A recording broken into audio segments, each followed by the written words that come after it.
नमस्कार, मी वैष्णवी राऊत. साम टीव्हीच्या बातमीपत्रामध्ये आपलं सगळ्यांचं स्वागत आहे. या बातमीपत्राची सुरुवात नोकरदारांसाठी अतिशय महत्त्वाच्या घडामोडी करतोय. मुंबईतले जे नोकरदार आहेत त्यांच्यासाठी आधार असलेली डबेवाल्यांची सेवा आता 200 रुपयांनी महागली आहे. महागाईचा वाढता भार आणि प्रवासातील जोखीम लक्षात घेताच जून 2025 पासून डब्याच्या दरात 200 रुपये वाढ करण्याचा निर्णय घेतलाय. हा निर्णय भावनिकदृष्ट्या कठीण होता, मात्र अधिक चांगली सेवा देण्यासाठी हे आवश्यक आहे, असं मुंबई टिफिन बॉक्स सप्लायर्स असोसिएशनचे अध्यक्ष रामदास करवंदे म्हणालेत.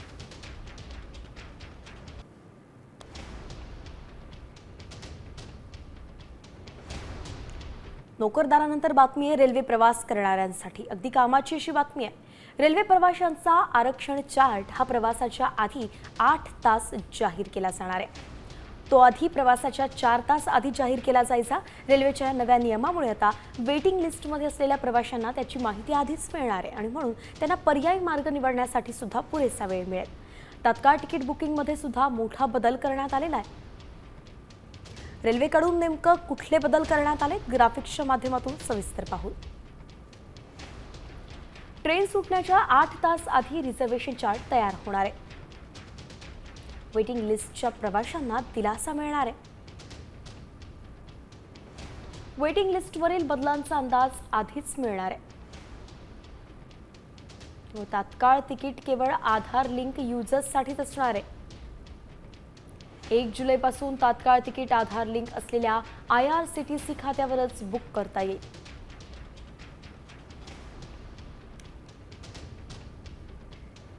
आणि आता तुमच्याकडे जर इलेक्ट्रिक वाहन असेल तर तुमच्या खिशावरती भार वाढणार आहे, अशीच बातमी आहे. राज्यातील इलेक्ट्रिक वाहनधारकांना महावितरणनं झटका दिलेला आहे. 1 जुलैपासून चार्जिंग स्टेशनला पुरवल्या जाणाऱ्या विजेच्या दरात प्रति युनिट मागे 50 पैशांहून अधिकची वाढ करण्यात येणार आहे. महावितरणनं दाखल केलेल्या पुनर्विचार याचिकेच्या पार्श्वभूमीवरती महाराष्ट्र वीज नियामक आयोगानं वीज दर निश्चितीचे आदेश जारी केलेत. तर विजेवरील वाहनांना पुरवल्या जाणाऱ्या विजेच्या दरात पुढील 5 वर्ष वाढ होत राहणार आहे.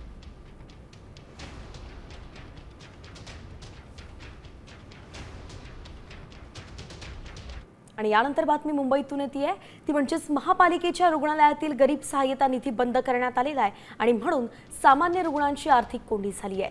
KM सह नायर सायन रुग्णालयात ही परिस्थिती निर्माण झाली आहे आणि त्यामुळे पर्यायी मार्ग काढण्याची विनंतीही केली जाते.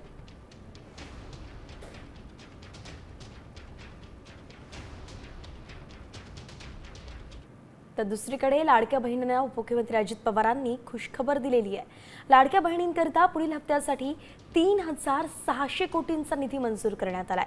आजपासून त्यांच्या खात्यावरती रक्कम जमा होईल असंही अजित पवारांनी सांगितलं.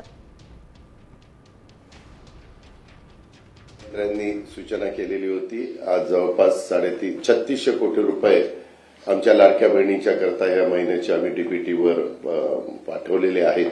उद्या त्यांच्या अकाउंटला ते पैसे मिळतील आणि तोही एक महत्त्वाचा निर्णय आज झालेला आहे. बातमी राष्ट्रवादीच्या गोटातून आहे. राष्ट्रवादी काँग्रेसचे आमदार संग्राम जगताप आणि आमदार नायकवाडी यांच्यातला वाद शिगेला पोहोचलेला आहे. नायकवाडींनी राजीनाम्याची मागणी करतात. जगतापांनी त्यावरती प्रत्युत्तर दिलंय. पक्षाच्या नेत्यानं भाष्य केल्यानंतर देखील राजीनाम्याची मागणी होत असेल तर आमचा अशाच सिरियाप्रमाणे सांगलीत तेच खरं मांडणाऱ्या प्रवृत्तीला विरोध असल्याचं ते म्हणाले.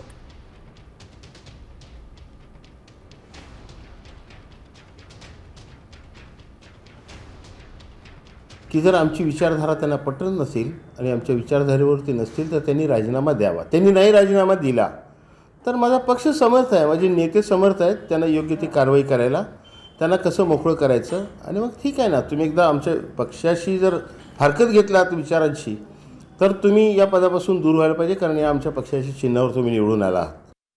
अजितदादांनी त्या दिवशी सर्वच पत्रकार बांधवांना मीडियाला सांगितलेलं आहे की मला त्यांनी बोलून घेतलेलं आहे. पण अजितदादा बोलल्यानंतर देखील जर असं कोणी जर पक्षामध्ये निर्णय जर घेत असेल तर अत्यंत चुकीचं आहे. आणि त्यामुळं कुठंतरी आम्ही जे म्हणत असतो की आमचा काही प्रवृत्तींना विरोध आहे की डायरेक्ट निर्णय घेणं. कारण आपण पाहतो कुठल्या न्यायालयामध्ये जर केस झाली तर केस झाल्यानंतर न्यायालयामध्ये वकील असतात, त्याचं म्हणणं ऐकलं जातं, म्हणणं मांडल्यानंतर तो निकाल दिला जातो. आणि मग अशा प्रकारे कुठेतरी सिरियाप्रमाणे काहीतरी घोषणा करायची, मागणी करायची डायरेक्ट, म्हणजे असं असं करा, आम्ही असं असं करू, असं जे काही वक्तव्य याचाच आमचा विरोध आहे. आणि यानंतर बातमी आहे राष्ट्रवादीचे माजी मंत्री धनंजय मुंडेंसंदर्भात। खरं तर धनंजय मुंडे अनेक दिवसांनंतर आता आक्रमक झाल्याचं पाहायला मिळतंय। बीडमधील अल्पवयीन मुलीवरती अत्याचार प्रकरणी धनंजय मुंडे आक्रमक झालेत। त्यांनी संदीप क्षीरसागर यांच्यावरती निशाणा साधलाय। गुन्हा दाखल झाल्यानंतर सुद्धा संदीप क्षीरसागर हे संबंधित आरोपींसोबत होते हे पोलीस तपासातून स्पष्ट होणं आवश्यक आहे असं मुंडे म्हणाले। तर आरोपीला अटक नाही तर तो सरेंडर झालाय। या प्रकरणाची चौकशी SIT कडून करण्याची मागणी मुंडेंनी केली आहे।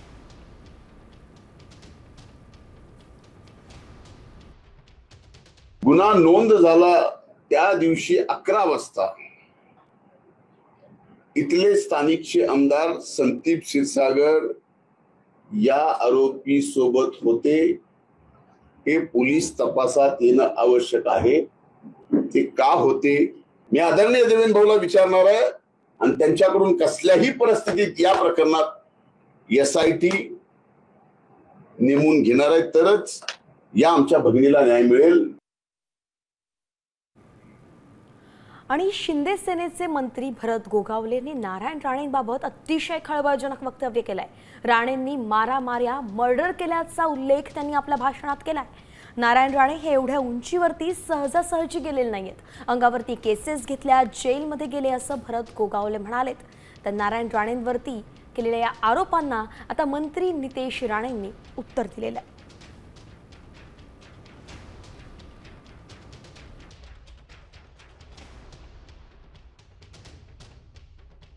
नारायण राणे साहेब एवढ्या उंचीवरती जाण्यासाठी सहजासहजी नाही मिळालं। अंगावर केसी घेतला, भानगडी केल्या, जेलमध्ये गेले, मारामारी केल्या, मर्डर सगळं झालं। हे काय कोणी वेगळं कोणी सांगायची आवश्यकता नाही। हिरीला सांगत ना आम्ही भानगडी करा, आपल्याला जोडून चालायचं। पण त्यांच्या पण काही मंडळींनी थोडं आम्हाला पण जोडून घ्यायला पाहिजे, हा आमचा सल्ला, बाकी काय नाही। आदरणीय राणे साहेब हे महाराष्ट्राचे मुख्यमंत्री राहिलेले आहेत। असा कुठलाही पोलीस रेकॉर्ड त्यांच्या मर्डर केसचा नाही, कुठलाच पोलीस रेकॉर्ड नाही। कदाचित गोगावलेजींना पूर्ण माहिती नसेल। आज संध्याकाळी चहा पाण्याच्या निमित्ताने माझ्या खांद्याला खांदे लावून उभे असतील तर थोडी चहा त्यांना माझ्या वतीने देतो आणि त्यांच्या ज्ञानात थोडा भर टाकतो।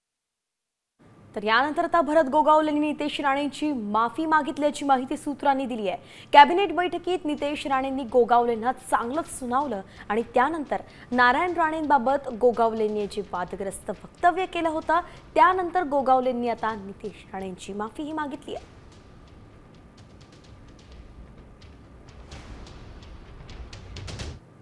बातमी गणेश विसर्जनासंदर्भात आहे। मुंबईतील गणेश उत्सवात 20 फुटांवरील मूर्तींच्या विसर्जनाबाबत आज महत्त्वाची सुनावणी होणार आहे। 20 फुटांवरील मूर्तींबाबत आज राज्य सरकार मुंबई उच्च न्यायालयात आपली भूमिका स्पष्ट करणार आहे। POPच्या छोट्या मूर्तींचा प्रश्न निकाली लागला असला तरी 20 फुटांवरील मूर्तींबाबत भूमिका स्पष्ट झालेली नाही आहे आणि म्हणून POPच्या उंच मूर्तींचं विसर्जन कसं करावं याबाबत महाराष्ट्र शासनाकडून तोडगा निघतो का हे पाहावं लागेल।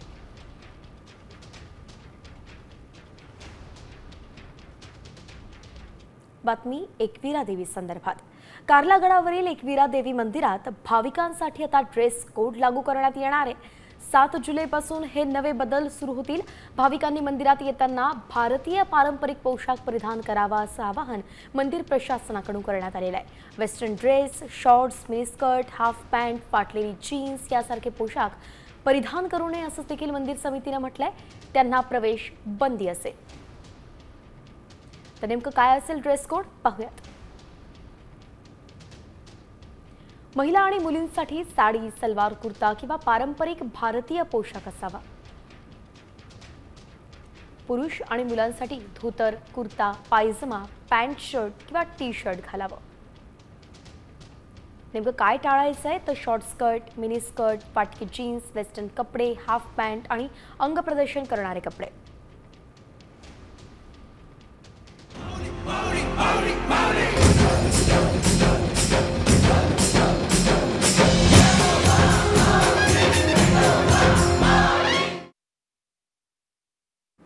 आणि यानंतर आपण वारी संदर्भातील ज्या घडामोडी आहेत त्यांचा घेतोय सविस्तर आढावा। सगळ्यात आधी बघतोय संत ज्ञानेश्वर माऊलींच्या वारी संदर्भातली बातमी।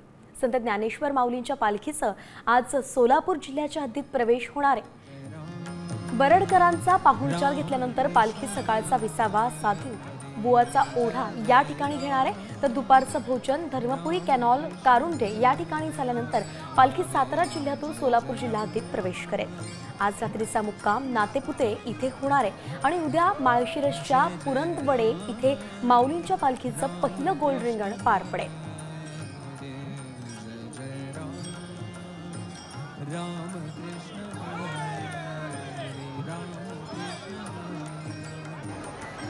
राज्यभरातून आषाढी यात्रेसाठी वारकरी पंढरीच्या दिशेनं मार्गस्थ झाले।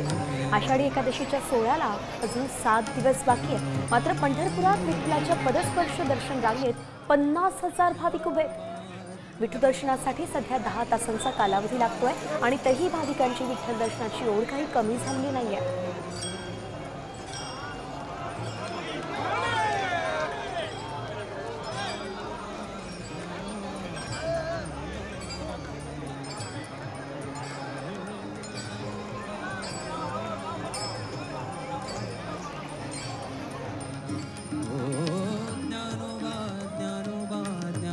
आणि यानंतर आता देशभरातील मान्सूनची खबर बात घेऊयात। जातोय गुजरातमध्ये। गुजरात राज्यातील प्रसिद्ध तीर्थक्षेत्र पावागड मंदिरात मुसळधार पावसामुळे पूर परिस्थिती निर्माण झाली आहे। पाण्याचा वेग इतका होता की त्याला धबधब्याचं स्वरूप प्राप्त झालं। हा मार्ग अत्यंत धोकादायक बनला होता आणि त्यामुळे मंदिरात जाणारे काही भाविक सुद्धा अडकून पडले होते। दरम्यान कुठली जीवितहानी झाली नाहीये। मंदिर प्रशासनानं आणि आपत्कालीन यंत्रणांनी तात्काळ लक्ष घालून परिस्थिती नियंत्रणात आणली आहे।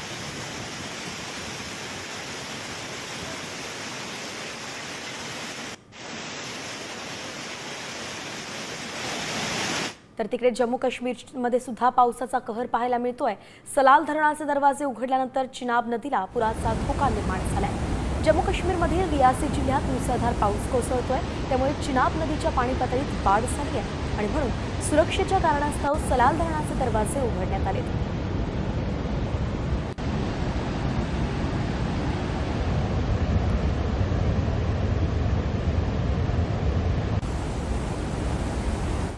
एका निवासी शाळेत पाणी साचलं होतं आणि म्हणून शाळेतली 162 मुलं पुराच्या पाण्यात अडकली होती।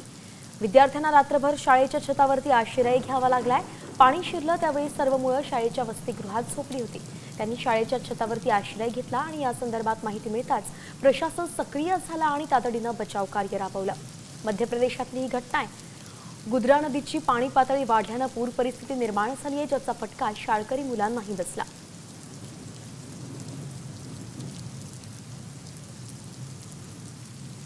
हम लोगों के ग्रामीण क्षेत्र में पूर्वी सिंहभूम जिले के काफ़ी अधिक मात्रा में बारिश हुई, जिसके चलते कोवाली थाना क्षेत्र अंतर्गत एक आवासीय विद्यालय है, लवकुश आवासीय विद्यालय, जिसमें धीरे धीरे पानी भरने लगा था। जब वहाँ पे टीचर्स को लगा कि पानी ज़्यादा भर रहा है और बच्चों को खतरा है, तो उन्होंने बच्चों को स्कूल की छतों पे ले जाकर के सुरक्षित स्थान पे रख दिया।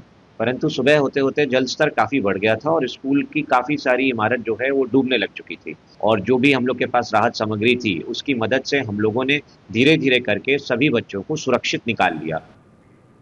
एक मोठी बातमी समोर येते नंदुरबारमधून। नंदुरबारमध्ये गेल्या काही दिवसांपासून मुसळधार पाऊस सुरू आहे आणि त्यामुळे ओढे नाल्यांचा प्रवाह वाढलाय। त्यामुळे पाड्यांवरती राहणाऱ्यांना अगदी जीव धोक्यात घालून नद्या ओढे ओलांडावे लागतात। ही दृश्य आपण साम टीव्हीवरती पाहताय, अतिशय एक्सक्लुसिव्ह दृश्य आहे। त्यात सगळी परिस्थिती नेमकं कशी आहे दिसतंय। यात विद्यार्थी सुद्धा शाळेसाठी जीव धोक्यात घालताना दिसतायत। इथल्या केलखाडी इथल्या नदीवरती पूल नाहीये आणि म्हणून डोंगर पाड्यावरती राहणारे विद्यार्थी झाडाच्या फांदीवरून तोल सावरत पलीकडे जात आहेत। दोरीच्या आधारानं नदी पार करतायत। जीव धोक्यात घालूनच लहान मुलं शाळेत जात आहेत। स्वातंत्र्य मिळून अनेक वर्ष झाली आणि तरी सुद्धा अशीच परिस्थिती पाड्यांवरती आहे, रस्ताच नाहीये। सागर निकवडे आपले प्रतिनिधी आपल्यासोबत जोडले गेलेत। सागर, ही दृश्य अतिशय बोलकी आहे, नेमकं प्रशासनाचं याकडे दुर्लक्ष होतंय? वैष्णवी, नक्कीच पावसाळ्यात जे ते सातपुड्याच्या अनेक भागांमध्ये नद्यांना पूर आल्यामुळे संपर्क तुटत असतो। ही सध्याची जी आपण दृश्य बघू शकतो हे अक्कलकुवा तालुक्यातील केलाखाडी या पाड्यावरती आहे आणि विद्यार्थी जीव धोक्यात घालून प्रवास करताना शाळेत जातानाच आपल्याला पाहायला मिळतंय। त्या गावाला जायला रस्ता नाहीये, त्यामुळे फांदी, झाडाची जी तुटलेली फांदी आहे त्याच्यावरनं हा सगळा प्रवास करतानाच पाहायला मिळतंय। तर जिल्हा परिषद शाळेच्या देखील अत्यंत दुरवस्था आहे। प्रशासन या सगळ्या गोष्टीकडे सातत्याने दुर्लक्ष करत असल्याचं चित्र देखील या भागांमध्ये पाहायला मिळतंय। अर्थातच सागर, आपण पाहतोय की अतिशय भयंकर अशी दृश्य आहे. धन्यवाद, सविस्तर अपडेट आपण दिलेली आहे. प्रशासनाचे याकडे दुर्लक्ष होतंय, मात्र अगदी चिमुरड्यांच्या जीवावरती हा प्रवास बेतू शकतोय.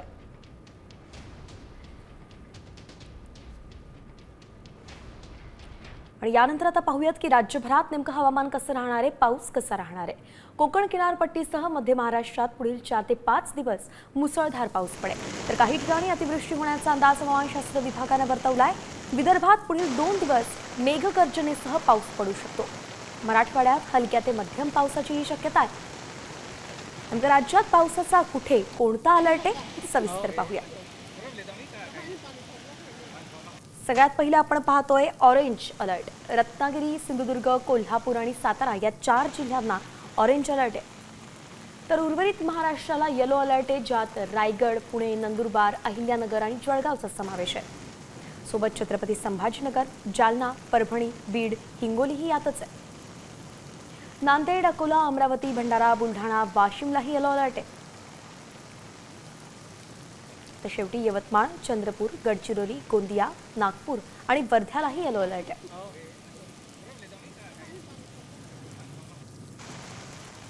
मराठवाड्यातील सर्वांसाठी महत्त्वाची बातमी आहे ती म्हणजेच उद्यापासून 5 दिवस वादळी वाऱ्यासह पावसाची शक्यता हवामानशास्त्र विभागाने वर्तवली आहे. इथल्या शेतकऱ्यांनी मे महिन्यात झालेल्या पावसाच्या जोरावरती अगदी 50% पेरण्या उरकल्या होत्या. मात्र त्यानंतर पावसानं दडी मारली आणि म्हणून शेतकऱ्यांचे डोळे पाणावले. आकाशाकडे ते डोळे लावून बसले होते की कधी मेघ गरजतील आणि पाऊस येईल. मात्र जो खडा पावसानं पाडला होता त्यानंतर आता पुन्हा पावसाचे आगमन होणार आहे. हवामानशास्त्र विभागानं अंदाज वर्तवलाय, त्यानुसार आता 1 ते 5 जुलैला पावसाची शक्यता वर्तवली आहे.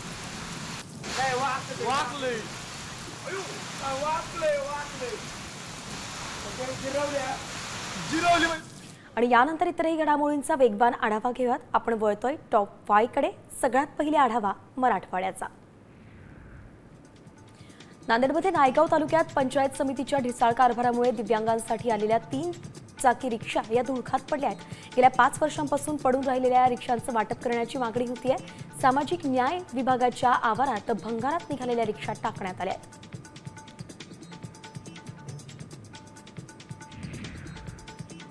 धाराशिवच्या उमरगा तालुक्यातील नाईचाकूर इथे जैन मंदिरात चोरी झाली आहे. मंदिरात बांधलेली पितळी घंटी आणि नंदीश्वर देवाची मूर्ती अज्ञात चोरट्यानं चोरली आहे. या प्रकरणी उमरगा पोलिसात गुन्हा दाखल करण्यात आला. याचा अधिकचा तपास पोलीस करतायत.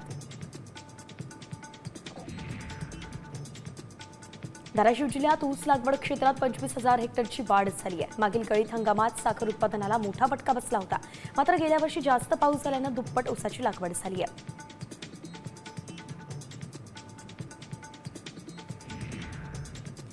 जालना जिल्ह्यात खरीप हंगामातील 70% क्षेत्रावरील पेरणी पूर्ण झाली.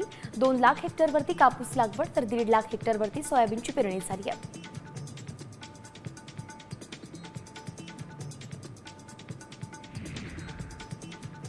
बीडमध्ये 30 ते 40 जणांच्या टोळक्याकडून एका कुटुंबावरती हल्ला करण्यात आलाय. शहरातल्या शाहूनगर भागातील गजानन कॉलनीत ही घटना घडली आहे. तरुणांमध्ये झालेल्या वादाच्या कारणावरून ही मारहाण झाली आणि या हल्ल्यात 2 जण जखमी झाले होते.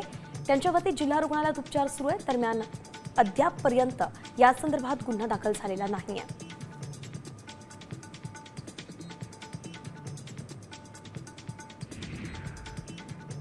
मराठवाड्यानंतर आढावा कोकणाचा.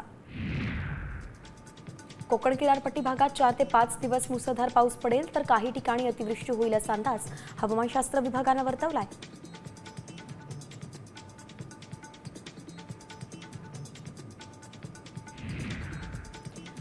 कोकणात बळीराजा सध्या भात लावणीच्या कामात गुंतलाय. सध्या कोकणात समाधानकारक पाऊस पडतोय. शेतीमध्ये यांत्रिकीकरण झालं असलं तरी सुद्धा कोकणात अनेक ठिकाणी नांगरणीसाठी आजही बैलजोडीचा वापर केला जातो.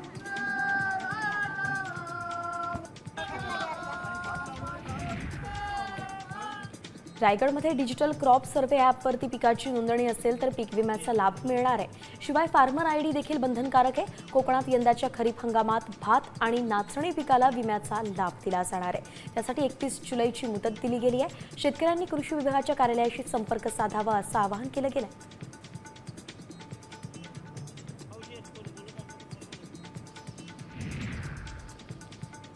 पोलादपूरमधील विद्यार्थ्यांना वैद्यकीय मदत कक्षातर्फे शैक्षणिक साहित्याचं वाटप करण्यात येत आहे. स्कूल बॅग, लॉंग आणि शॉर्ट नोटबुक, वॉटर बॉटल, छत्री, कंपास पेटी असं सगळं साहित्य आहे.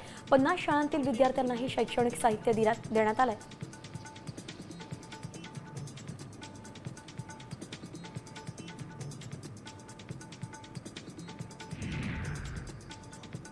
रत्नागिरीत भरवस्तीत बिबट्याचा मुक्त संचार होतोय. संगमेश्वर तालुक्यातील धामणी ब्राह्मणवाडी इथे बिबट्या सीसीटीव्हीमध्ये कैद झालाय. मैत्री संकुलातील मांजरवरती बिबट्यानं झडप घातली. तर वनविभागाकडे तात्काळ पिंजरा लावण्याची मागणी आता नागरिक करतायत.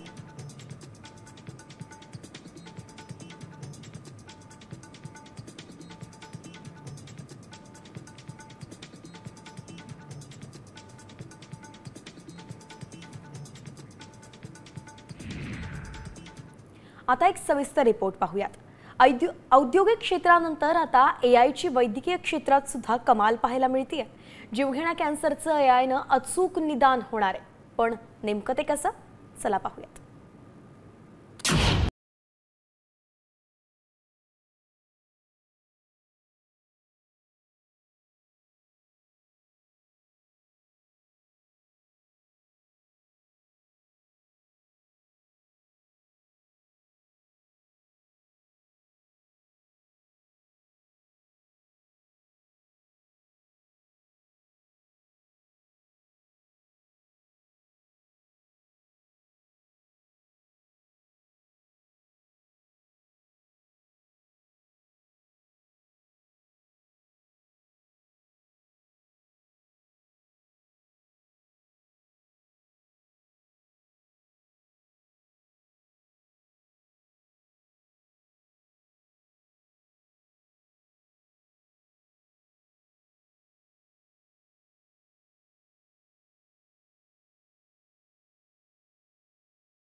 करणं गरजेचं आहे. मॅमोग्राफीमध्ये आपल्याला कॅन्सरची गाठ असण्याची शक्यता आहे का हे त्या तपासणीने आपल्याला माहीत होते. तर 40च्या नंतर वर्षातून एकदा तरी तुम्ही मॅमोग्राफी करायला पाहिजे. त्यानंतर सेल्फ ब्रेस्ट एक्झामिनेशन म्हणजे ज्याच्यामध्ये की तुमची पाळी आल्यानंतर 4थ्या दिवशी तुम्ही आरशापुढे राहून एक विशिष्ट पद्धतीने तुम्हाला सेल्फ ब्रेस्ट एक्झामिनेशन म्हणजे स्वतः स्तनाचं गाठ आहे की नाही, जर असं काही आढळलं तर तुम्ही तुमच्या डॉक्टरांना लवकरात लवकर दाखवणे व त्यांचं मार्गदर्शन घेणे.